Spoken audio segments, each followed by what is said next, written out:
As much as you research, study, and prepare to start feeding your pet a homemade raw diet, odds are you're still going to encounter some surprises that you may not have expected. Now, if you're watching this video in fear that there are things that you need to prepare for before feeding raw, think again. These are actually some positive things nobody tells you when you start feeding your pet raw, and things that I only began to realize after I made the switch. Number 1, you develop a new type of bond with your pet. When you're feeding a commercial kibble, the process is pretty mundane. You go to the pet store, grab the bag, scoop the dry balls out, and drop them into the bowl. Then you simply walk away. The whole experience can feel artificial and detached, and there's no real connection between you and your pet. With feeding a homemade raw diet, though, feeding time is much more interactive. As a DIY raw feeder, you have to first seek out each muscle meat, organ meat, meaty bone, and meal additions to balance the diet, which are often scattered throughout different stores and markets. You carefully portion out each meat, assuring that the meal is balanced to your pet's nutritional needs. During feeding time, maybe you even have the urge to plate it nicely, but let's face it, that's just our own desire.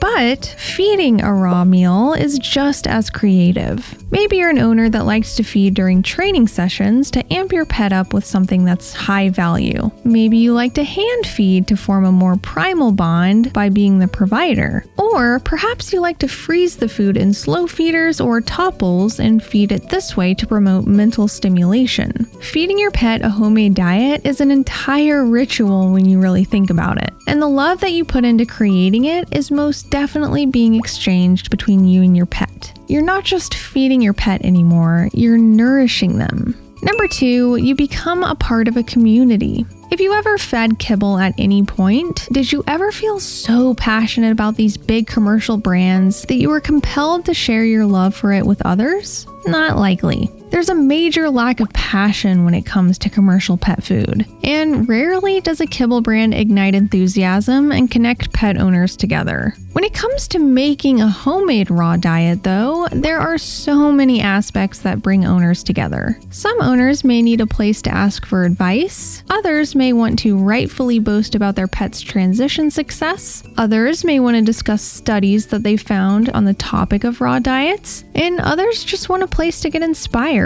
When I entered the raw feeding world, I was floored with how selfless, helpful, and encouraging other raw feeders were. If it weren't for other experienced raw feeders, I may not be where I am today. When I thought the only main source of meat was at the grocery store, a raw feeder was there to give me advice on where to find offcuts. When I was worried about over or under feeding certain nutrients, a raw feeder was there to explain how to calculate nutrient and caloric intakes. And when I encountered problems, a raw feeder was there to give me words of encouragement. We all collectively have the same goal in mind, and that is to not only feed our own pets a species-appropriate diet, but to teach and inspire others to do the same for their pets. Number 3, you may start to improve your own diet. Okay, it's actually a running joke that raw feeders spend so much time keeping their pets' meals healthy and balanced, but when it comes to their diet, they just pour some cereal. This may be you, and hey, it's sometimes been me too.